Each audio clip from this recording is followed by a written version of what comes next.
ప్రతి ఒక్కరి లైఫ్లో ఏదో ఒక ప్రాబ్లం ఏదో ఒక టైంలో వస్తూ ఉంటుంది కదా.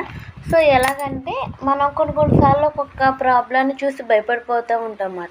సో దీనికి సొల్యూషన్ లేదు, సో దీన్ని మనం సాల్వ్ చేయలేము, ఎలా ఇంకేం చేయాలి అని కొంతమంది భయపడిపోయి వాళ్ళకి ఏం చేయాలో తెలియక సో అదొక డిప్రెషన్లోకి వెళ్ళిపోయి సూసైడ్ అలాంటివి చేసుకుంటారు కొన్ని సిచ్యువేషన్స్లో.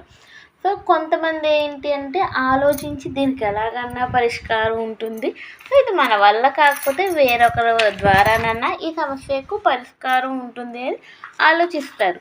సో ఆలోచిస్తే మనకు తెలుస్తుంది ఏ సమస్య కన్నా పరిష్కారం ఉంటుందని. లైక్ ఎలాగంటే ఇప్పుడు ఫర్ ఎగ్జాంపుల్ ఒక 10th క్లాస్ అబ్బాయి ఉన్నాడనుకోండి, వరకు సమ్ ఇచ్చి సో ఈ సమ్కి నువ్వు ఆన్సర్ చెయ్యి అని అన్నామనుకో, వాడు ఏం చేస్తాడు, వాడు ఆ సమ్ చూసి అమ్మో ఇదేదో కొంచెం డిఫికల్ట్గా ఉంది, ఇది మనం చేయలేమే అని భయపడిపోతూ ఉంటారనమాట. మనం చేయలేము అని అలా ఉండిపోతారు.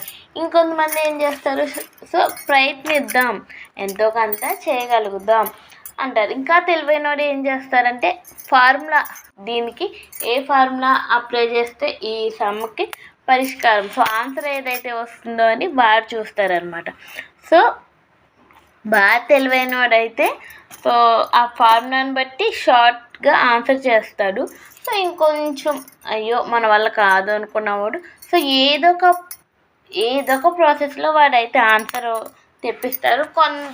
కొంతమంది చివరి వరకు వచ్చి సో ఆన్సర్ రాకపోయినా దాన్ని ఏదోలా సాల్వ్ చేద్దామని అనుకుంటారు. సో ఇంకొంతమంది సో ఇంకా అది కూడా రాకపోతే 1-2 సార్లు ట్రై చేసి సో 3వసారి ఇంకా సార్ని అడిగే ట్రై చేద్దాం ఏముంది అని అని అనుకుంటారు. సో నేను ఇక్కడ ఏం చెప్తున్నానంటే సోది అని కొట్టుపడేయకండి. సో లైఫ్లో ప్రతి సమస్యకి పరిష్కారం ఉంటుంది.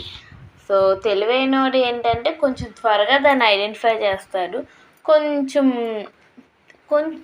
తెలియలేని వాళ్ళు ఏంటంటే సో ఎవరొక సహాయం తీసుకోవడం కానీ లేకపోతే ఏదో ఒక మార్గంలో దాన్ని సాల్వ్ చేసుకుంటాడు.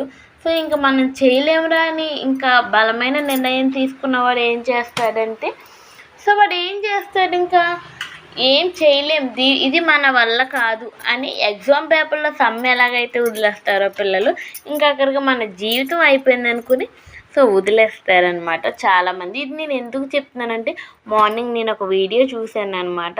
సో దానికి నేనేం చేయలేను ఇంకా. సో ఇలా నేను మీకు ఒక చిన్న ఐడియా అయితే ఇస్తున్నాను. సో వీడియో నచ్చింది అనుకుంటే లైక్ చేయండి.